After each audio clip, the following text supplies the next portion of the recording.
National India channel में आपका हार्दिक स्वागत। आज हम सिद्धार्थ बौद्ध विहार पर आप देख रहे हैं कि सुबह से यहाँ नारे लगाए जा रहे हैं, बौद्ध विहार खाली करो, बौद्ध विहार खाली करो, बीटी एक्ट रद्द करो, बीटी एक्ट रद्द करो।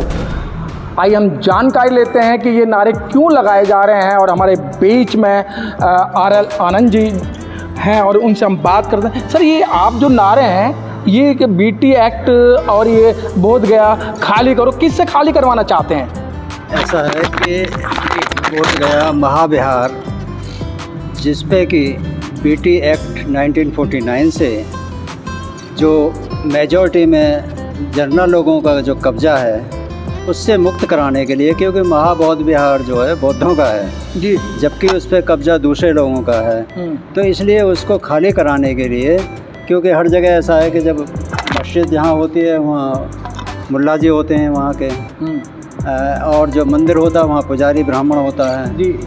दूसरी जगह अगर ईसाई, अगर कहीं चर्च है तो वहाँ ईसाई मतलब पादरी होते हैं वहाँ के अध्यक्ष, या फिर उनका ही पादरियों का ही होता है, तो वहाँ दूसरा मुस्लिम नहीं जा सकता या कोई ब्राह्मण नहीं जा सकता, वहाँ का पदाधिकारी नहीं बन सकता।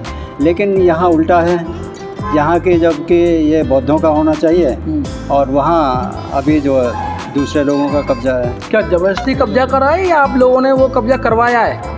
नहीं, ज़बरदस्ती तो नहीं है कि गवर्नमेंट जिसकी होती है उसके द्वारा होता है। नहीं सर, आपने ये 1949 का जो व्याख्यान दिया है कि 1949 से पहले क्या था, लेकिन 26 जनवरी 1950 को संविधान लागू हुआ। बाबा साहब, आप ही लोग बताते हैं, मैं नहीं बता रहा हूँ, लेकिन उस समय जब संविधान लागू हुआ तो बाबा साहब ने कह दिया था कि पुराने जितने भी मनुस्मृति द्वारा दिए गए एक्ट हैं वो सारे रद्द हैं। हाँ, तो फिर आपने उनको इतना क्यों झेला? ऐसा है कि बहुत से लोगों को इसकी जानकारी नहीं थी जी, तो इस वजह से वो चलता रहा। बीटी एक्ट 1949 ये बहुत दिनों के बाद लोगों के संज्ञान में आया जी, जबकि धम्मपाल जो हैं इसके श्रीलंका के, जी, उन्होंने इस पर ऑब्जेक्शन किया था लेकिन हो नहीं पाया था वो। उसमें बाद में बनते सुरेश ससई।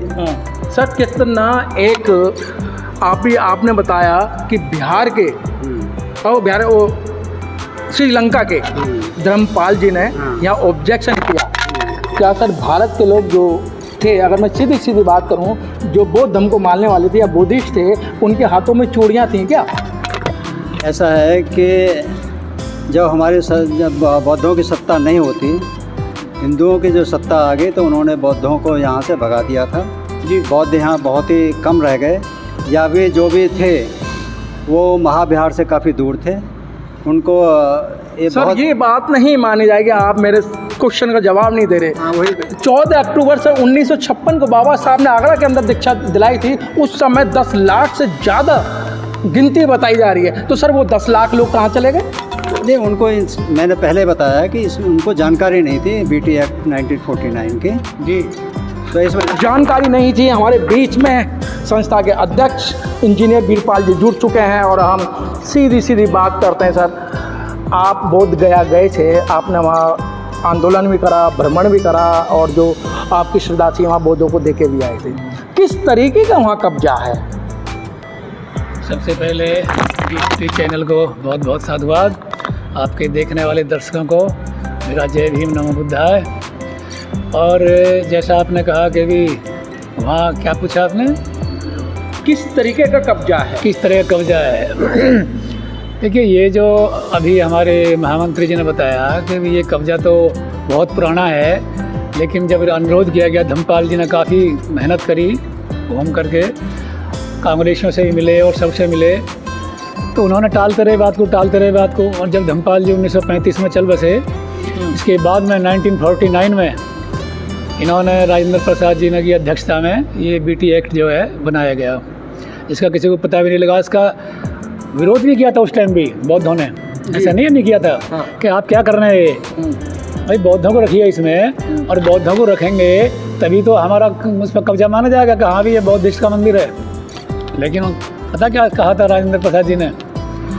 कहा कि लेना ले लो, ये भी मिल रहा, वरना ये भी नहीं मिलेगा। तो उस समय भी आपको जो धमकी दी गई थी जी, तो मैं पढ़ रहा था एक दिन, मैंने कहा क्या हो गया है, शुरू से लेकर आखिर तक इनकी गुंडागर्दी कब तक चलेगी भाई? और आज आप देख रहे हो मैं क्या कहूँ कि ये गुंडागर्दी जो है, पहले देखिए संस्कृति भगवान बुद्ध के टाइम पर क्या संस्कृति थी, शमन और बमन। अब ये बमन जो है कुछ पंडित बन गए, कुछ नाम धर लिया, किसी ने ब्राह्मण नाम धर लिया, यानी अच्छे छांट के जो हमारी श्रमण संस्कृति के नाम थे भगवान बुद्ध के टाइम पर, वो इन्होंने अपने अपने नाम छांट कर रख लिए। क्वालिटी इनमें वो है नहीं, ना पंडित वाली क्वालिटी है और ना ब्राह्मण वाली क्वालिटी है। सर मेरा क्वेश्चन है कि बौद्ध विहार पर किस तरीके का कब्जा है और तो अब इन्होंने कब्जा चाह रहे हैं? अब कब्जा यूँ है भाई, उसका लेन देन कब्जा है। वहाँ कब्जा क्यों बैठा? क्योंकि सारे विश्व से वहाँ हमारे बौद्ध लोग जाते हैं और श्रद्धा से वहाँ दान देते हैं। अब ये दान इतना हमारा, हमें भी नहीं मालूम था उस टाइम, पहले हम जाते थे हाँ ठीक है ये बौद्ध धर्म बेचारा होगा जी, पता ही नहीं था हमको अभी। अब पता लगा है कि ये तो सारा गवर्नमेंट को और पंडितों को जाता है। हमारा ये जो 4 आदमी बनाए हैं उनको क्या है, थोड़ा बहुत आने जाने का टीए दे दिया, बाकी तो सारा वहीं खर्च हो रहा है। तो उस लालच में आकर के ये उस बुद्ध विहार को, महाबुद्ध विहार को, महाबोधि मंदिर को, महाबोधि विहार को छोड़ना नहीं चाहते हैं। तो यही कब्जा है। अब क्या करा इन्होंने, और ज़्यादा कब्जा कर लिया। लेकिन सर वहाँ आपका शुद्धिकरण भी तो हो रहा है, आपका पिंड दान हो रहा है और आपके जो वो 13वीं का वो प्रोग्राम है वो वहाँ होता है। अभी वही बता रहा था मैं कि अब जो और ज़्यादा कब्जा कर लिया। अब वहाँ 5 पांडव बैठा दिए है। अब वहाँ जो मरता है आदमी उसका पिंडदान होने लगा। पहले शिव का वो रख दिया था, अब पांडवों का रख दिया और वो होने लगा। तो ये बढ़ते ही जा रहे हैं। तो ये क्या करना चाह रहे हैं, ये समझ में ये नहीं आ रहा कि किसी की आस्था है नहीं है या सिर्फ ब्राह्मणों की आस्था है। तो सर आप नहीं चाहते कि जो बुजुर्ग जो एक्सपायर हुए उनका शुद्धिकरण हो जाए, पिंडदान वगैरह? शुद्धिकरण तो अब क्या नाम है, पिंडदान तो की चीज़ जो है उसका रूप बदल के इन्होंने लेन देन का जो कर लिया। हमारे यहाँ ऐसा नहीं है बौद्धों में, हम कर सकते हैं। आइए, अगर आपको पुण्यदान देना है अपने पूर्वजों का तो किस विधि से करा जाता है, भगवान बुद्ध ने बड़ी ढंग से बताई हो। मैत्री भावना करनी पड़ती है। मैत्री भावना यानी तरंगों को, मैत्री भावना की तरंगों को, मैत्री भावना की तरंगों को भेजा जाता है उसके लिए। ये नहीं कि पूड़ी और हलवे भेजे जाते हैं। ये तो भोजन दान कीजिए लोगों को, उनकी जो तरंगें आएंगी वो उनको लगती हैं। इनको पता ही नहीं है कि किस तरह का जो है उनको जो है पुण्य पहुँचाया जाए अपने पूर्वजों को। तो हमें पता 3.5 महीने से ज़्यादा हो गए, लेकिन सरकार के कानों पे भी कोई जू नहीं रेंग रही है और वहाँ का प्रशासन तो उनसे आज तक मिलने नहीं आया है। कई बार उनको भंते जो हैं, जो धर्मगुरु हैं, उनको गिरफ्तार किया गया। आपको पता है, हमको पता है, सबको पता है। गवर्नमेंट किसकी है बताइए जरा? इन्हीं की तो है। जब इनकी गवर्नमेंट है भैया, ये कब्जा क्यों छोड़ेंगे? ये तो हमें मेहनत करनी पड़ रही है छुड़वाने के लिए। जब तक हम सब रोड पे नहीं आएंगे, जब तक सारे लोगों को अवेयर नहीं होगा, पूरे संसार को, कि ये लोग परेशान हैं यहाँ पे, इनको मार रहे हैं, पीट भी रहे हैं। तो अभी हम जब पीछे गया तो वहाँ बहुत सी हमारी जो महिलाएं थी उनकी पिटाई करी इन लोगों ने, पुलिस तक ने पिटाई करी।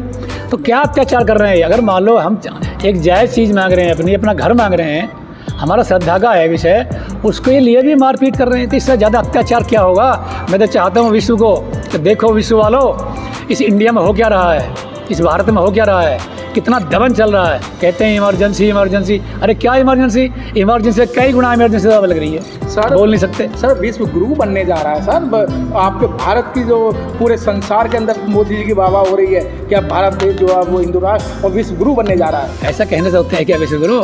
जाके देखिए क्या क्या परेशानी हो रही है लोगों के। संसार में क्या वैल्यू होगी अब इंडिया की? संसार में इतना गिर गया है हमारी वैल्यू इस टाइम आकर के कि हम चाहते नहीं कि कुछ कहें किसी को, लेकिन अपना आप लोगों को पता है, फिर ज़बरदस्ती कुछ भी कहो, हम विश्व गुरु, हम फलाने गुरु। ये तो उस वाली बात होगी जब महाभारत में जब अश्वत्थामा मर गया और ये नहीं बताया हाथी मरा। तो ये तो ऐसे लोग हैं, सच्चाई बताते ही नहीं हैं, झूठ बोल के काम चलाते हैं। जो सर जो काम है वो काम नहीं करोगे, आपका काम है कि उनकी ताबेदारी करना, उनके यहाँ मजदूरी करना। अब उनके हकों को लोगे, इतिहास पढ़ने का काम करोगे, अब महाभारत पढ़ने का काम करोगे, गीता पढ़ने का काम करोगे, तो सर उन्हें ऑब्जेक्शन तो होगा ही ना सर। देखिए यही तो सबसे बड़ी बात है कि सबसे बड़ा आज संसार में कौन है? आज इंसान, महापुरुष सबसे बड़ा संसार में कौन है? मैं मानता हूँ बाबा साहब को। बाबा साहब ने जो किया, जो आप कह रहे हैं तो उनकी ताबेदारी करनी है, उनकी ये सब कुछ करना, वही तो छुटाया बाबा साहब ने, इसलिए उनको ज्वेलसी है। बाबा साहब से ज्वेलसी यही हैं। बाबा साहब भी तो उनके दुश्मन यही हैं कि उनकी चमचागिरी करने वाले, उनकी जो है सेवा करने वाले आदमी, इन्होंने क्यों बड़े बड़े बना दिए अफसर। अब जब अफसर बन गए हैं, पढ़ाई लिखाई समझ गए हैं लोग, तो अब उनको पता है ना, इनसे कई गुना ज्ञानवान है इस टाइम हम लोग। हमारे समाज में इसी तरह के IAS की एग्ज़ाम में, UPSC में टॉप जा रहे हैं हमारे बच्चे। तो इन्हें दुख यही हो रहा है। अगर ये खुला छोड़ दें, हमें बंधन हमारे छोड़ दें, लगा रखे हैं जो, तो मैं कह रहा हूँ यही तो लोग थे वो, ये भगवान बुद्ध के टाइम में वो थे जो सबसे ऊपर वाले लोग होते हैं ना, साधना करने वाले, ये वही लोग थे, टॉप क्लास। इनकी बुद्धि, प्रोफेसर थे जो विश्वविद्यालय थे ना उस टाइम पे, विश्व के लोग पढ़ने आते थे। तक्षशिला हुआ, हमारा ये नालंदा हुआ, इनमें हमारे ही लोग थे ज़्यादातर प्रोफेसर। लेकिन सर अब वही बात आती है, आप कॉलेज की बात कर रहे हैं, स्कूल की बात कर रहे हैं। अब देश के प्रधानमंत्री से आप कहते हैं आपके पास डिग्री क्या है? जब डिग्री मांगोगे ऐसे व्यक्ति से तो आपके स्कूल तो बंद किए जाएंगे, कैसे IAS और PCS बनोगे? हमने तो कभी डिग्री मांगी नहीं भाई, हमें डिग्री से क्या लेना मांगना, मांग रहे हैं लोगों के अलग अलग व्यक्ति, हमें कोई ज़रूरत नहीं है। हम तो आदमी क्वालिटी देखते हैं कि जो प्रधानमंत्री की सीट पर बैठा है क्या वो हमारे देश के प्रधानमंत्री लायक है, उसके अंदर एक क्वालिटी है। जो हमारा महान देश है भारत, इसकी आज तक पुरानी संस्कृति, विश्वगुरु था वास्तव में विश्वगुरु था। उस देश में आकर के ऐसा प्रधानमंत्री बैठा है जो दिन पर दिन लोगों को परेशानी हो रही है, उनको हल नहीं कर पा रहा। सर कई लाख रुपए के सूट बदले जा रहे हैं, कई लाख रुपए के पेन जेब में होते हैं, और आप कह रहे हैं कि ऐसा देश का प्रधानमंत्री बैठा है, देश के अंदर वाह हो रही है, और आप किस तरीके की आलोचना कर रहे हैं? देखिए वाह करने वाले कितने परसेंट लोग हैं, आप भी जानते हैं, मैं भी जानता हूँ। जो वाह कर रहे हैं ना, वो उनका मज़ा आ रहा है क्योंकि उनके फेवर में बात चल रही है। लेकिन जो संख्या ज़्यादा है उसकी हालत देखो, सब लोग बोल नहीं पाते। आज तो उनके फेवर वाले लोग भी, जो उनके वास्तव में उसी कैटेगरी में आते हैं, वो लोग भी दुखी हैं। मैं क्या बताऊं, तुम आप भी जानते हो, मैं भी जानता हूं। इस गवर्नमेंट से बहुत लोग दुखी हैं, बहुत ज़्यादा दुखी हैं। क्या कहें, क्योंकि बोलते हैं और सबको अंदर ये पता नहीं कौन सा रूल निकाला है इन्होंने। ये पहली बार देख रहा हूँ कि जो रूल नियम है सारी सभ्य जनता के ऊपर, अच्छी जनता के ऊपर, जो लोग समाज सेवा कर रहे हैं उनके ऊपर लग रहे हैं। चोर डकैत तो मजे मार रहे हैं। तो सर आप ये बताइए, आपको आज छठा दिन है, क्या आपको यहाँ छठा दिन है आज, क्या आपसे कोई प्रशासन के लोग बात करने आए कि भाई आप यहाँ क्यों बैठे हो, क्या मांगे आपकी?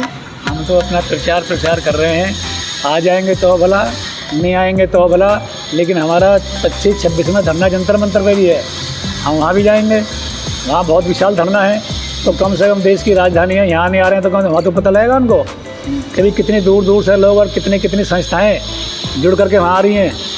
और हमारा जो है, हम विश्वास है हमें कि 29 तारीख को जो सुप्रीम कोर्ट फैसला देगा, जिसकी तारीख है, हमें उम्मीद की किरण है, क्योंकि चीफ जस्टिस भी हमारे बौद्धिस्ट हैं, तो कम से कम उनसे तो उम्मीद कर ही सकते हैं कि उनकी शर्म करेंगे हमारे जो न्यायाधीश हैं कि भाई ये लोग परेशान हैं, पूरी तरह से परेशान है, तो इनको कोई न्याय दिया जाए। तो क्या लगता है सर, वो आपके जो न्यायाधीश आपने बताया बौद्धिस्ट हैं, कि वो बौद्धिस्टों की आस्था का प्रतीक बनेंगे? जिस तरीके के राम मंदिर एक आस्था पर ही बनाया गया है ना, तो क्या बौद्धिस्टों की जो आस्था को मुख्य न्यायाधीश जी मानेंगे? बिल्कुल उम्मीद हमें पूरी है। देखिए गवई साहब बहुत गहरे आदमी हैं, वो मजबूरी कोई आ जाए मैं कह नहीं सकता, क्योंकि आजकल पता नहीं पड़ता क्षण में क्या सामने आने वाले को क्या कर दिया जाए। लेकिन गवई साहब से मुझे पूरी उम्मीद है कि उनके अंदर जो है बौद्धत्व है और वो बौद्ध को मानते हैं, तो मुझे तो उम्मीद है। बहुत बड़ी उम्मीद जताई जा रही है। जो मुख्य न्यायाधीश हमारे सर एक और बैठे हैं, सर क्या लगता है, क्या बोध गया पर जो आंदोलन चल रहा है वो बोध गया आपको मिलेगा? सर पहले तो आपके चैनल को मैं धन्यवाद देता हूँ जी, जो कि आप जो है इतनी जो है हम लोगों की बौद्धों की बात आगे बढ़ाने के लिए आपके लिए बहुत बहुत धन्यवाद। जी दोबारा से सर क्वेश्चन करिए। मैं क्या लगता है कि सर आप 3.5 महीने वहाँ हो गए, 6 दिन आपको यहाँ सिद्धार्थ बौद्ध विहार के अंदर हो गए, क्या लगता है कि आपको बौद्ध विहार वो खाली करेंगे, मुक्त करेंगे? क्यों नहीं करेंगे? जब हम सभी लोगों का जब संगठन मजबूत होगा और आवाज़ें जो सारे देश में जा रही हैं और देश विदेश के हमारे वो बौद्ध लोग भी आ रहे हैं और जो और पब्लिक से भी सहयोग मिल रहा है, तो उम्मीद तो यही है कि हमारा महाबोधि विहार वाला खाली होना ही चाहिए। सर आप ही लोग कहते हैं जब सीधी उंगली से घी नहीं निकलता टेढ़ी उंगली करते हैं। आपको 6 दिन हो गए, आपसे प्रशासन का कोई मिलने नहीं आया और ना ही किसी तरीके से कोई नेता आपसे मिलने आया, तो क्या लगता है कि ये आपको इस तरीके से मिल जाएगा? सर देखिए, इसमें ऐसा होता है कि टेढ़ी और सीधी उंगली वाला ये थोड़ा सा इसमें वो मतलब जो डिफ़िकल्टी ऐसी पैदा हो जाती है कि टेढ़ी उंगली करना यानी विवाद करना, तो हमारे आंदोलन का जो महत्व होता है वो सारा डिसमिस हो जाता है। उससे ऐसे वैसे बात बनती नहीं है। सर ऐसी वैसी बातें नहीं बनती है तो आपको और भी दिन बैठना पड़ेगा। हमारे बीच में कुछ महिला भी जुड़ चुकी हैं, हमारे बीच में रमा गौतम जी भी जुड़ चुकी हैं। रमा गौतम जी, आपको यहाँ 6 दिन लगातार हो गए बैठे हुए। आप सुबह आती हैं, नारे लगाती हैं, लेकिन कोई आपसे ना प्रशासन मिलने आ रहा है और ना किसी तरीके से आपकी बात आगे पहुँच रही है। क्या लगता है कि आपको बोध विहार आपको मुक्त मिलेगा? जी, सबसे पहले आपके चैनल को बहुत बहुत धन्यवाद, साधुवाद। हमारा जो यहाँ अभियान चल रहा है धरने का, जी, आज हमें 6ठा दिन है यहाँ पे, और ऐसे ही धरने हर जगह चल रहे हैं। महाबोधि बौद्ध विहार, उन्हें देखो छोड़ना पड़ेगा, क्योंकि उस पे हमारा अधिकार है और वो हमारा है। उन्होंने ज़बरदस्ती कब्जा करा हुआ है, तो कायदे से तो अगर हम संविधान से भी जाते हैं या कानून से भी जाते हैं तो उन्हें छोड़ देना चाहिए, क्योंकि वो उनकी धरोहर नहीं है। क्योंकि उनकी धरोहर नहीं है, उन्हें छोड़ देना चाहिए। ये बात बड़ी अटप अलग ही है। क्या मैडम, जिस पर आमदनी होती है, रोज़गार का धंधा होता है, क्या कोई अपना रोज़गार दे देगा आराम से? नहीं, आराम से तो नहीं देंगे, क्योंकि उनका तो ये पेट का धंधा है, खानदानी धंधा है। वो लोग तो इस तरीके से करेंगे ज़बरदस्ती, लेकिन हम लोग भी पीछे नहीं हटेंगे। हम लोग भी अपने महाबोधि बुद्ध विहार को हासिल करके ही रहेंगे। तो क्या आपके पास में ऐसा तरीका है जो कि आप उसे हासिल करेंगे? अभी तो देखो, तरीके तो सबके पास ही हैं और सब धीरे धीरे करके अपनी जगह बना लेते हैं। उसी तरीके से हम भी धीरे धीरे करके अपना प्रशासन से रिक्वेस्ट करेंगे और खुद सब लोग मिल करके इस चीज़ को मतलब कुछ देखेंगे कि हाँ, कहाँ से कैसे करके हमें ये बुद्ध विहार मिल जाते हैं।